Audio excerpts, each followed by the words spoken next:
Welcome to A Delhi Love, Ishq Mohabbat Pyar, the podcast that treats Delhiwalas to captivating conversations on living and loving all things Delhi. Delhi is not just a place, it's a state of mind, an attitude that leaves a mark on everyone who visits or calls it home. I'm Yasmin Kidwai, your host, a documentary filmmaker, former municipal councillor, and at heart, the quintessential Delhi girl. I love how Delhi is both old and new at the same time. I value its history and heritage and love exploring the new aspects of the city we share. I'm no expert, but I grew up in the gullies here, enjoyed public service here, and just like you, shared a deep passion for Delhi's enigmatic soul. Together, let's embrace the delightful contradictions that make Delhi the city it is. After all, around every corner, there must be 1,000 dastans to share in this megacity of a million conversations. One of the things I love about Delhi is that it's a melting pot. People have been coming here for thousands of years, and each settling community has contributed to and changed the city we love in more ways than one. Some of the most significant changes to the city have been in the area of food. The two partitions, first of Bengal and then of Punjab, brought in new food cultures. People coming from the different southern states and from Bihar and eastern UP also significantly altered Delhi's palate.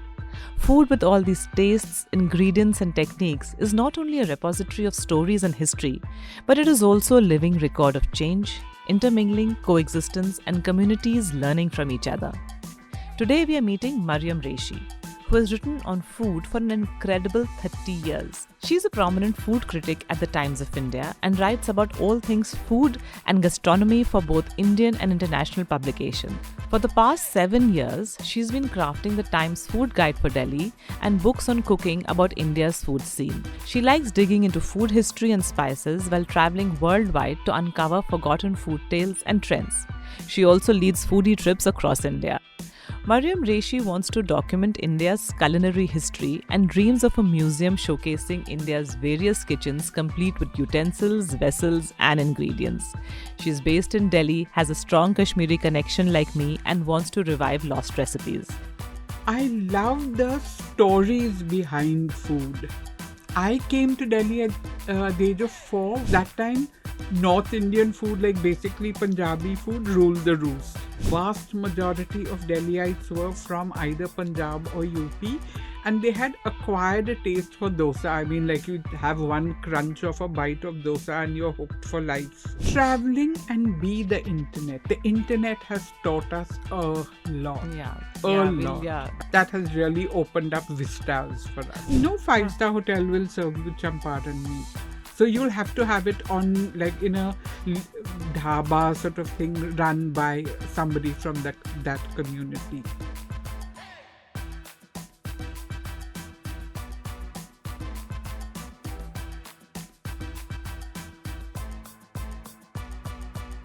With you, there is so much that we can talk about Delhi and food, but let's start with a little bit about the history and the changing food landscape. I came to Delhi at the age of 4 when in 1960. That time, North Indian food, like basically Punjabi food, ruled the roost. If we would go for a wedding, there was dal makhani and paneer makhani and everything makhani. I'm not sure whether butter chicken was called that, but it was food for the North Indian, by the North Indian, of the North Indian. That's it. Let's talk since the 60s. That you said, I mean, at that point of time, it was all, the North Indian. All our friends happened to be Punjabi. That's just the way it was.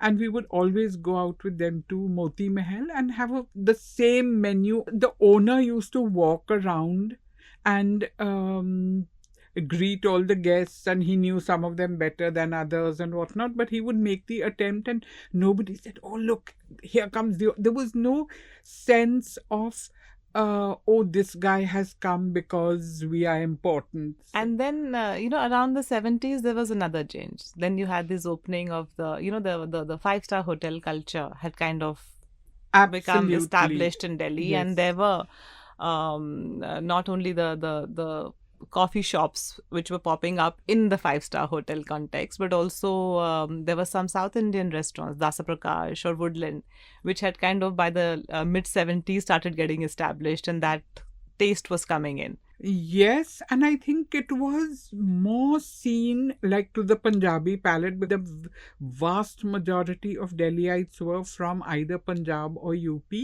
and they had acquired a taste for dosa. I mean, like you have one crunch of a bite of dosa and you're hooked for life.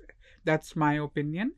Um, there were quite a few dosa, I would call them dosa joints, snack places basically, because I've just come back from Chennai yesterday, and in Chennai, a place that serves only idli, dosa, sambar vada is considered a snack place, joint. yeah. Yes. And that's all that was on the menu. Yes, They were yes, not yes, giving of any course, other of course. dishes. Yeah, Good both heavens, no, South Yeah. Indian mein aur kya hai? Idli, dosa, sambar vada. And it's South Indian, per se. Kerala food is a total different ball game from Tamil Nadu food, which is a total different ball game from Karnataka, which is a total different ball game from Andhra Pradesh. And every caste, sorry to bring this word up, but every caste has their own specific dietary requirements, and they cater to that within the ambit of what we in the north call South Indian. Are we South or we South? But it's actually not. Kahan se South India, there was no differentiation. Sanuki, basically. Sanuki.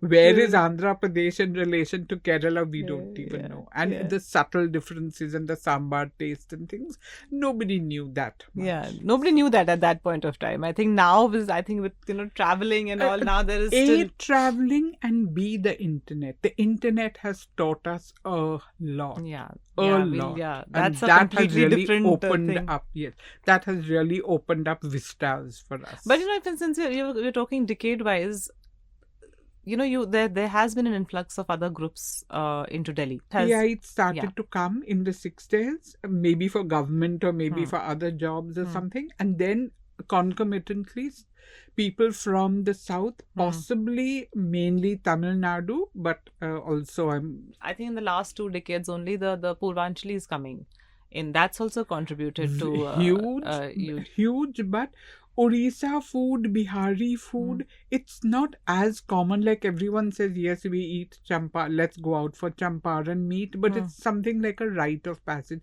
It's like inverse snobbery to have champaran meat with that garlic cut like horizontally and sort of cooked with the meat curry, and then you take out the garlic. You have to have the full pot of garlic, and then you take it out, and by then it's very soft.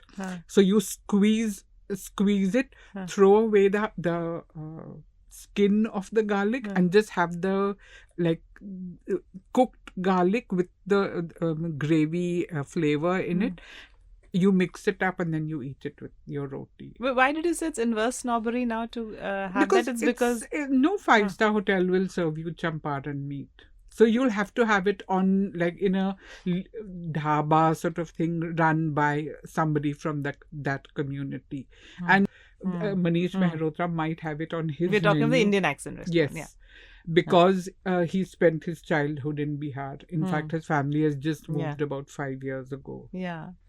But he said there are lots and lots of other dishes and very interesting dishes in Bihar, but nobody concentrates on But tell me, those. how do you think, coming back to these foods now coming into the Delhi scape, that in a certain sense, modernization and urbanization and the opening up, that has led to this change of different foods and different cuisines coming into, I mean, even areas like restaurants opening up in, let's say, the Hoskas village, or then after that the Shahpur Jat. These were quite recent phenomena, yes. And where this the local cuisine suddenly it became hip to, like you said, it became hip to go. And how, what would you place that on? Like, why did that start happening? That has started happening later, I would say, like from the 90s onwards, because before that, don't forget that it was North Indian Chinese, not Chinese really, because like nobody had ever been as far as Beijing, so they didn't know what to expect. And continental English food basically. So English was boiled sabzi and boiled potatoes and boiled everything else. And whether it's in the 5-star or in the Yes, trucks. yes. From that, it's kind of gradually come into its own, where people hire chefs who are Lebanese, of Lebanese origin, or of Egyptian, although there are very, very few Egyptians, basically from the Syrians. There are Syrian chefs in Delhi, and they give you, they prepare food of their community and their culture. And even in, say, Lajpat Nagar, there is an Iraqi restaurant run by an Iraqi family. You've been a food critic for 30 years. Why? Something like that. So, why did you decide, or was it, how did you become a food critic? I was just getting all these flavors thrown at me, all these styles, all the styles of service, all the styles of decor. Somebody had sage green walls, and I just look at the walls, and then I'd look at the bell metal thalis and the bell metal katoris and glasses and say, wow, I mean, how stunning is this? And why has only someone from Tamil Nadu done it, for example? Or I would go and see something which was all shades of white and off-white. And then on top of that would come a black plate and some pasta on it. And like that was the Italian style. So I love the stories behind food. Like yesterday I was in Chennai and I had gone to this restaurant called Savya Rasa. By the way, it's owned by two Sardarjis. Okay. So, but they have the best Tamil Nadu food that you can possibly get anywhere. Like there's this sheep in Dindigul called Micheri Ada. I'm sorry if I'm being, just going too deep into the subject. But if you see a picture of the Micheri Ada, it's got horns, like say a Scottish sheep or something, and it only breeds in and around Dindigul. So people like the Dindigul biryani, I don't know whether you've ever heard of a brand called Tala Pakati, which basically means a turban worn on the head. I mean, where else would you wear a turban? But anyway, there was an elderly gentleman who's now no more. He always used to be wearing a turban, and he's from Dindigul, and he made this brand of using this Dindigul biryani, which is very, very different from, say, Hyderabadi biryani or even biryani elsewhere in Tamil Nadu. And so they've made his brand Tala Pakati. How did you start writing about food in the first place? Someone told me, why don't you write about something? I think it was in Business Standard. I had a column called Gut Feel. The lady who started the column left. So I was told that, like, do you think you'll be able to do it? So I said, well, I can try. And then I said, my goodness, I am on fire. How can I even think of writing about food every week? It's simply not possible. So I went off to bookstores and I got encyclopedia on food and eating and like gustatory experiences and things, and I just would polish them. I just devour them like the hungry man devours a hamburger or something, and I just kept on and on and on, and that's why I know a little bit. A little bit. What were you writing on? Compared to what the whole ambit of food in the world is, I don't even know 1%. Yeah, but in Delhi, there's one review from you can like make or break a restaurant. Is it true? I don't know about make or break. If I really don't like a restaurant, I won't write about it, because in today's world, there's some crores that go into a restaurant. And for some presumptuous little so-and-so to walk in and say, Sannu air pasand aaya si, magar Sannu air pasand nahi aaya si, you're doing somebody a disservice. So I will just tell them verbally. I said, I would say, tell them, improve your food or get a better chef or something of that sort. Take more cognizance, because as things are, this is not something that is reviewable. But that's very kind of you. Isn't it? I mean, you would never say something bad. You just not review it. That's extremely kind. And you're right that there's so much which goes into a restaurant besides the food part of it. Also, there are people that, and And if I am just going with my with some chap that I've met, and he wants to marry me and he's going to put a ring on my finger, I promise you that I'm not going to think about the food that I'm eating. have you had that people coming up and telling you that a review that you wrote was, Coming up, no, but then some people have told me that you get the treatment that you do because you are who you are, but I kind of don't buy that, because if the food is not good, and if I think that the person who is on the other side of the counter can benefit by a little bit of, not ये क्या कचरा दे दिया, not that is vulgar and that is abusive. But if you can tell them that maybe you should soak your rice for half an hour more and then after that cook it, or I mean give them a cogent tip that would perhaps benefit them, I would do that and not make it sound like abuse. But to say yaar ye kachra hai, take it off my bill, that's, nobody is going to appreciate that. So what do you look for when you, enter a new restaurant? Suppose you're going to do a review. What is it that you would?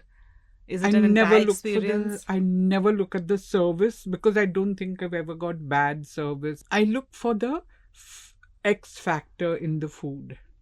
Because you can be a plain lady, but you can wear your hair in a stylish fashion, and you can wear beautiful clothes to accentuate your good features, and then you'll get the X factor. What were you writing on before food? Travel. And sort of interesting subjects that interested me. And which got narrowed down to then food, all things food. Kashmir was a big subject with me before I got married. And but it still is. I've seen that on your Instagram. Now I'm a resident of Kashmir. Now I live in Kashmir. But my husband's from Kashmir, so along the way I had to. My parents-in-law, my late and very wonderful parents-in-law, did not speak any other language besides Kashmiri, so I could not talk to them in sign language. So I had to learn Kashmiri. And the man on the street, the scooter wala, the shopkeeper, etc., you can't talk to them in any other language. But if you speak to them in Kashmiri and you don't look like a Kashmiri, they'll get us. You'll be given a certain kind of respect, which was. They're very kind to the tourist or the outsider coming in. They make you feel very welcome. Outsider, yes, but then I don't dress up like an outsider. You could pass off for a Kashmiri though. Yeah, thank you very much for saying so. They're all extremely good looking, but anyway, and I learned Kashmiri say within a year or something of joining the Reshii family. So that was it. And now, of course, I know how to cook Kashmiri, and that's the easiest. If someone says that 3 people are coming for dinner, oh, let's buy this much of meat and let's buy that much of peas and let's combine it together. Because in houses, meat is what is prized, and mutton I'm talking about, and vegetables are necessary for the health. So now if you have a sukhi sabzi in one dish and meat in the other, guess what's going to get finished and guess what's going to remain untouched. So what they do is they combine. Okay. So mutton. Usme flavor bhi aa jata hai na? Yes. Then the veg, you'll get the veg gets the flavor of the mutton, of and the that's meat, how they can it can be pushed down. Yes. So then there's a national vegetable called haq, which is collard greens. Yeah. So it's an acquired taste, but if you plan to live in Kashmir for any length of time, I would advise everyone. It's a wonderful winter dish to have even in Delhi. You can procure it from the INA market. Yes. Haq is and learn. It's pretty simple to cook. That's the whole thing. It's extremely simple, and because it's simple, you don't tend to treat it with the reverence that it deserves. It surely does. Haq truly deserves because people normally think that Kashmiri household every day you're having goshtaba and rista. Forgetting that that's basically food, which is wedding food or food served at feast. So every day, even I get asked a lot, oh, you're Kashmiri, so you're eating rista and this thing. Very First interestingly, Delhi, one can divide into the demographics can be divided as per the Yes, food. yes, है ना? How would yes. you, so like for example, um, Jangpura Bhogal has this particular kind of thing. Lajpat Nagar would have a different kind of food But and cuisine Jangpura available. Bhogal and Lajpat Nagar all have a lot of Afghani and They have Irani. Afghani also, yeah. So you get like very base. You get Afghani breads, and they'll call you Khanom when you go there, and yeah. if you behave yourself and talk Get to them. treated Yes. royally.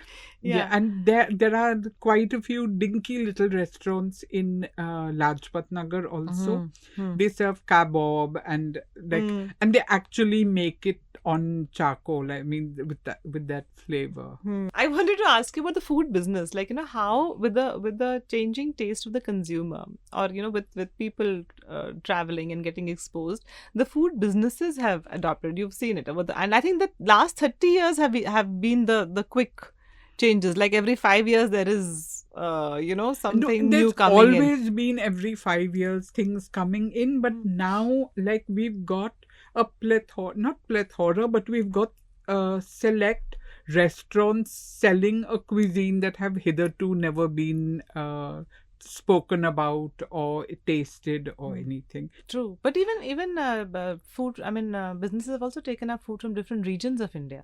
Yes, that's also kind of yes, because now there's the demographic. I mean, if you want to have Chettinad food, there are enough people from Chettinad who would take family and friends out occasionally, and then now it's become inverse snobbery. First you'd say, oh, I went to have Chinese, but now you would say, I went to have the food from, and you say something random about one tiny little place that nobody has ever heard of, and everyone will say, wow, and they'll take out their cell phones and they'll begin noting it down. But that's another thing, now, with this change in, technology. How that has, like a lot of people have become food bloggers or food influencers. There is a term like that. And, while the world of social media has opened us up to so much around, it has also led to this that every not, I won't say everyone, but there's so many self-certified food influencers or experts or bloggers. I mean, what do you think of that? It's just like a lot of influencers genuinely don't know well, not a lot, but some don't know the premise of good taste. So they do just keep sort of barking up the wrong tree. I mean, they'll decorate the food very well and not say how it, not one word about how it tastes. And I too have got conned when I've seen a pretty looking picture on Instagram, and I said, wow, this is a place worth going to, and then I go there and find that I've just wasted a lot of time and a little bit of money. But that's all part of the game. I mean, maybe someone who has very specific tastes could follow my review and say that, my goodness, this lady really doesn't know what she's writing about, because we went there, magar sannu pasand nahi aaya si. I mean, that's also, if menu pasand nahi aaya si, then that's the end of the story. Nahi aaya si, nahi aaya si. True. No, that's I don't know if there is any food we can call as authentic Delhi food and Delhi's food heritage. So, what is, what food would you describe as our authentic food, and, how can that then be preserved? The old Delhi part is, I would say, quite a heritage sort of food way. But what about the other? I mean, nobody's cooking the old way. I don't think. I really don't know if any restaurants also. Which have, they can't cook the old way, because Indian food is never cooked mise en place à la minute, if you know what those terms are. No, mise en place is like when you have, say in your house, if you made, say for example, a biryani, you would cook the stock and have your rice, which is soaked or something, have it put into the stock. But this is half cooked rice, which is your mise en place, and on the other side you've got stock. So when the order comes, your rice is half cooked. So just put the stock in, shove it into the microwave, and in some seconds it becomes a biryani. But what taste will you get out of it? Yeah. But the polish that restaurants use, the you can say the tricks that they use, like putting more fat and more ghee and whatnot to get the aromas going, that is what is making the food appealing, but it's also what is ruining our health. So it's a kind of a double-edged sword. Besides the fast food, we were talking of different groups of people coming in and that changing what we are consuming. So, for example, momos, which has become the fast food. It's become the national food of Delhi. Yeah, the national food of Delhi is momos now. Like at every corner. Yes. And this is 20 years, not more than that. I think maybe 15 years that it's become a phenomena that, and it's also was, I think when it started, I remember was a sign of, almost aspirational and hipness that, Yes. and that's how it moved from which areas of Delhi it was earlier available and to now being there at almost every market will have a momo stand. Absolutely. Yeah. We were talking of, government and you mentioned like, for example, coal is not allowed to be burnt. So how have other government policies or interventions affected what food is available or can be eaten or shaped the food culture? How have government policies? Government policy, one very intelligent thing that this government has done is promoting the use of millet. But if you are not a millet eater from your childhood, and if you've never come across millet, you would be hard pressed to know how to cook it in the best possible manner. So it's in my house, if I see a millet packet, I'll say, God, when's the maid coming? Let me pakadwa her this. Because it's simply not something that I would like to cook and serve in my house. But that's only because of ignorance. I don't know the most tasty way to cook, like ragi, dosas, etc. All these things are progression towards a healthier way of eating. Yeah. The whole gamut of them. Yeah. And actually we were talking about, the different groups of people, like, we were talking about how suddenly momos, for example, were available. And before that we spoke of South Indian food. There was also, Delhi was, where diplomats and all were concerned, was a prize posting. In the early 90s, there was this opening up. That's when Khan Market, for example, transformed with all these restaurants and all opening. And I think they bought a sense of the global cuisine with them. And, do you think that time also kind of changed how we were? There was khawse available. You could go to, Khan Market itself had some 10 to 12 different restaurants specializing in different things and cuisines. Yeah. As you say, a path breaking point. But now those restaurants have stayed. I can even tell you now where to go and eat khawse, etc. in Khan Market. So they have stayed. Are there as many takers as before? No, because naturally, if you eat butter chicken every day, one day you will want to give it a rest. And restaurants also, I know so many restaurants that have closed down because they did not feel the need to move with the times. Yeah, and that's important. And to also change or alter your menu a little bit. Why do you think that happens?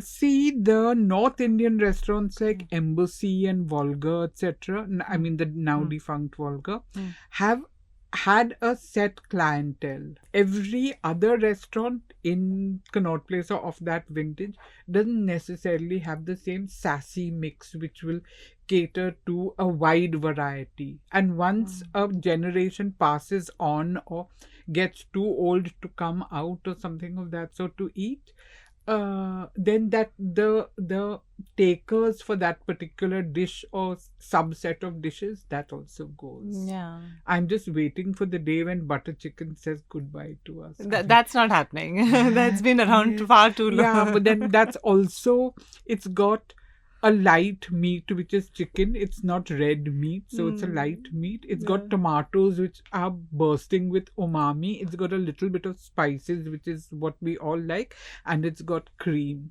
So whoever devised that, I don't know who devised it, and I refuse to believe that it was this person or that person, but whoever devised it was a genius. Yeah, also, talking of food habits of Delhiites, COVID was, I think, a major, turning point in terms of food.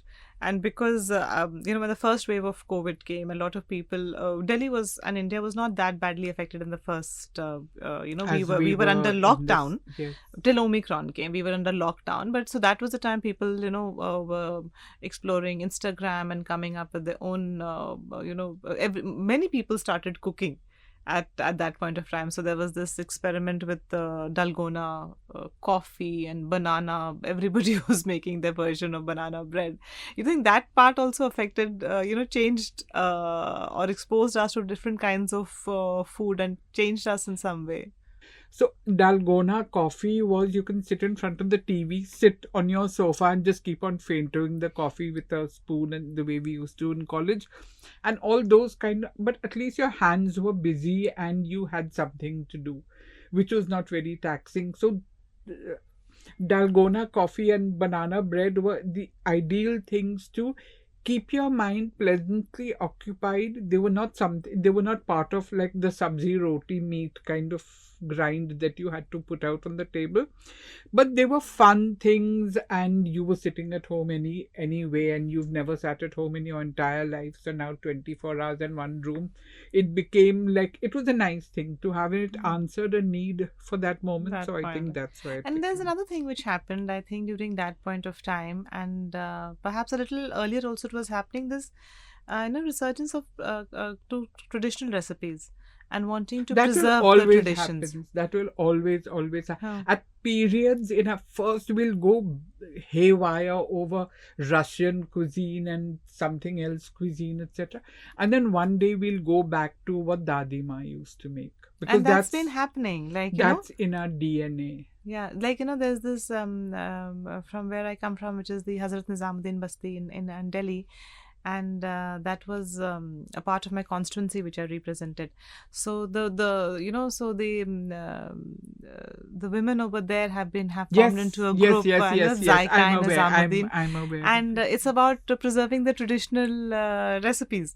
Going back to all that, and now they are there in Sundar Nursery. The women have been made into a self-help group. It's all Yes. about preserving the traditional recipes Yes, of the. absolutely. And I spoke to them one day and in the Basti, and they said that ma'am हमारे husbands जो हैं वो बिल्कुल like I won't try and speak in Hindi because I don't think I can very successfully, but they said that when we had gone to Bangalore, Hyderabad, was it? They've been to both now. Okay. They've been to Hyderabad and they made biryani over there. And they said that our husbands were so insanely jealous. They said, "Kaisa hota hai plane mein chadna? Or do you also get small when the plane gets small?" And they had to answer all those questions. And they were sort of swanning it all over their husbands and saying, "No, you don't know anything. You're a fool." But it's so lovely. Yes.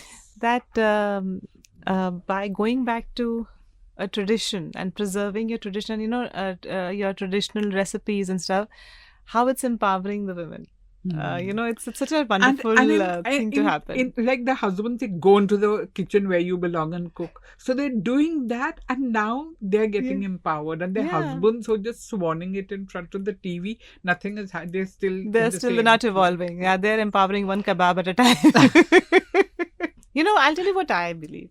I feel that Delhi's whether the culture that we know and love, and which reflects in the food, is what we believe as syncretic, what we call syncretic. Yes, so there has been a continuous mixing, and they always that is us. And that is us. That melting pot. When I was introducing you, that's what I said. It's a melting pot. Delhi is a melting pot, and I think our food reflects, and our food and our tastes kind of we keep also evolving, tweaking. stuff, Yeah, tweaking and, is and yes. like Russian salad is as much a Delhi construct as dosas are, or as Gitska idli mix is. And I think that is the whole thing. And the more we add, the more Delhified it becomes, because we will never leave a single ingredient or a single dish untouched. We will add our own Delhi thing, like our Delhi chamak to it, like the momos that you get in, say, Ladakh, and the momos that you get over here is like Zameen Asman, as I they love the say. term Delhified. But it actually is just one look at the Delhi ka hawa pani, and it becomes something that only we guys would be able to stand. Yeah. No, also like and when you go to a particular, if you're invited to a home, we would have a Russian salad. Yes, of course, You have know, to, yes. yeah, there would be And the one fruit. English dish. Yeah, one also. English dish grilled English, or English. Sorry, the English dish would be there, grilled or in some form, and there would be the fruit custard. I think that's one of the things which will always be there. And then we'll mix a mango with ice cream. We would also have that that combination. How do you see considering this? What do you see of the future of food, the food culture in Delhi? Will we always be Delhified? But that's what is nice about it. Like, nothing will ever be purist, because we are not purist.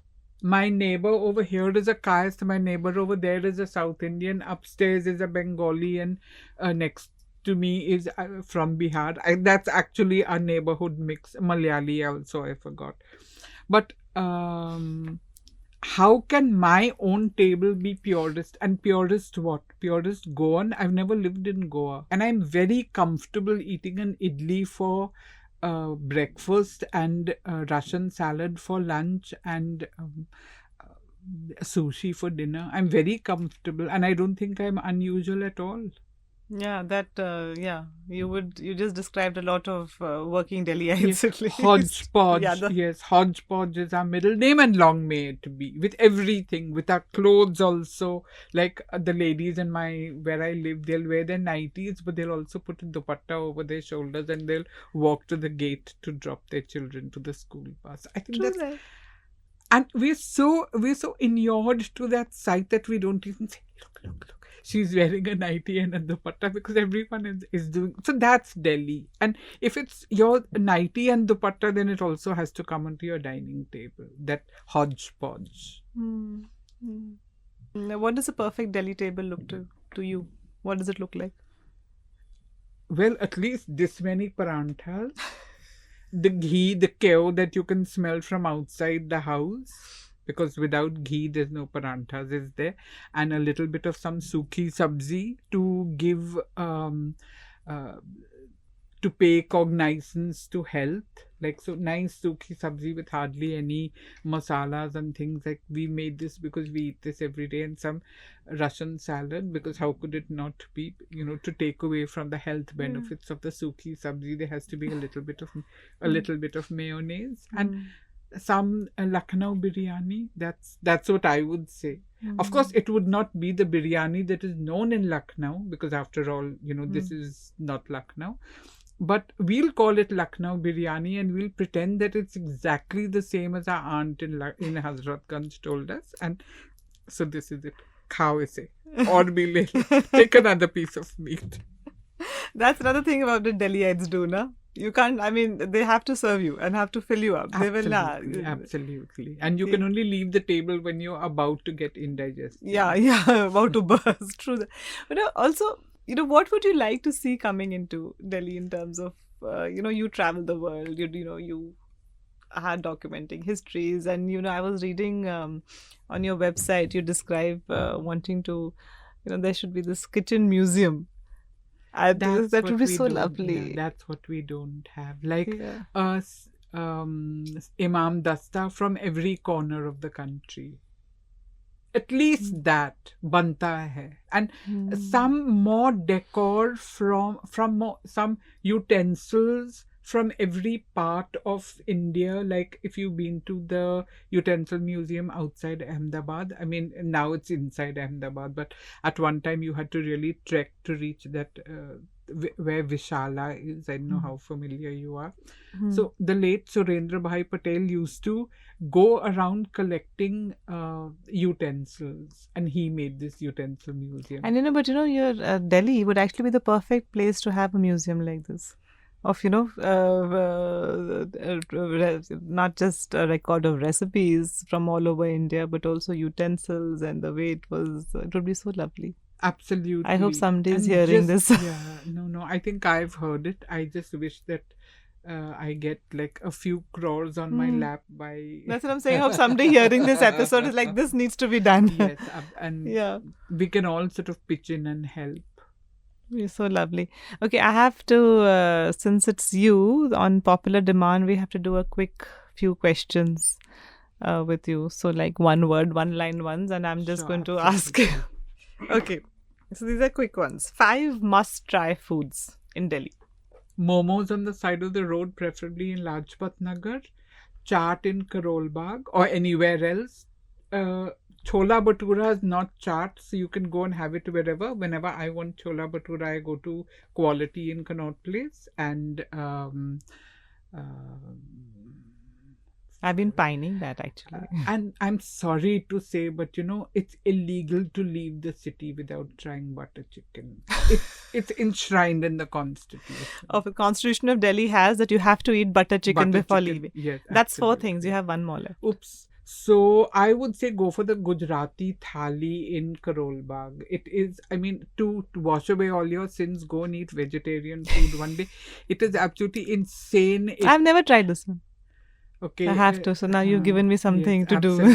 And he, the same gentleman, has also got this, the contract for Gujarat Garva Bhavan. So it's his over there also. Oh, lovely. Okay, so that's closer to. But then that's another interesting thing which is happening, that all the bhavans have kind of got revamped. But this one is the best, and you can get Gujarati food the same way that it's called. It begins with S. I'm going tomorrow. That's like on my list now. Okay, and now 5 must-try hidden treasures and restaurants in Delhi. Pot belly for Bihar ka food. Yeah. You can try it at Bihar Bhavana. You can try it in that Shapur Jat. It was it? So yeah. That's one. Then I would say a burger. Where? That depends on your predilection, but like some of the burgers are absolutely, I mean, there are lots and lots of burger joints, and some of them are very bad and some of them are that's what I was saying. You can go really wrong with a burger. No, but then if you eat like the kind of burgers that I used to eat in my college days, like you would probably say that you're not even like you shouldn't be, why am I even having you talking in my studio? You probably throw me out. But the whole thing is the gamut of burgers that you can possibly get.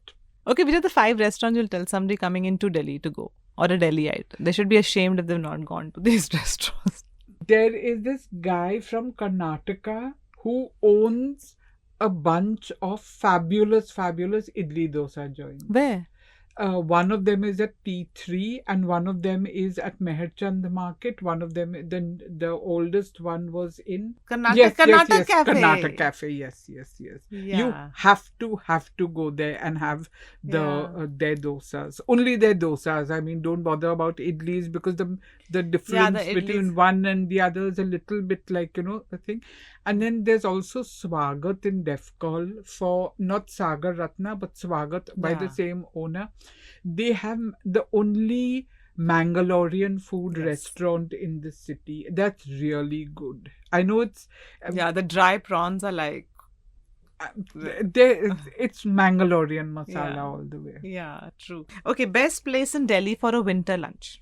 There's so many what to tell you. None of them are particularly cheap, but my favorite place would be Olive. The day that there's sun, my goodness me, just sit out on that beautifully manicured gravel lawn. I mean, patio of theirs, and you're already in heaven even if you don't order anything. वैसा भी bread आपको free में दिलाएगा, and that bread is outstanding because they Yes. bake it as soon as they see that one particular table is occupied. Okay, and best for a summer dinner, summer evening. I would say Sly Granny in Khan Market. Now they don't even bother to greet me. It's just they sort of jerk their heads. Go and sit on table number 26 because I'm treated like part of the furniture. Yeah. Actually, I've been there only once when they opened. I haven't No, actually. I go there very often because it's like it kind of falls between 3 or 4 different types of cuisines, and the person who's done it, Janti Dugal actually, she really knows food, and she spent her childhood in Indonesia.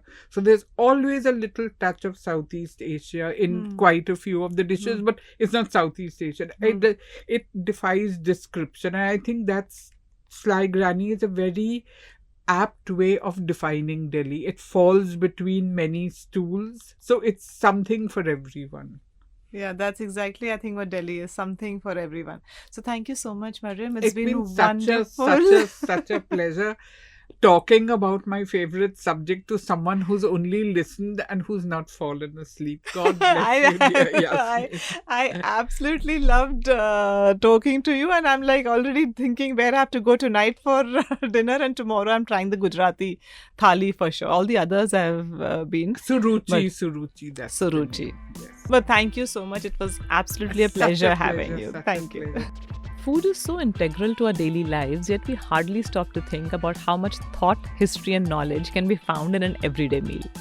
Thank you, Marryam, for doing as much as you do to make food culture understandable and accessible to so many of us. You helped us see how various communities, particularly in Delhi, are represented and find expression in the foods we sample almost daily. I, for one, have made a list of items I have to sample to get a sense of the diversity that makes Delhi the melting pot it is. Join us on a Delhi Love Ishq Mohabbat Pyar as we explore Delhi's hidden gems, people, places, and stories. I'm Yasmin Kidwai. Until next time.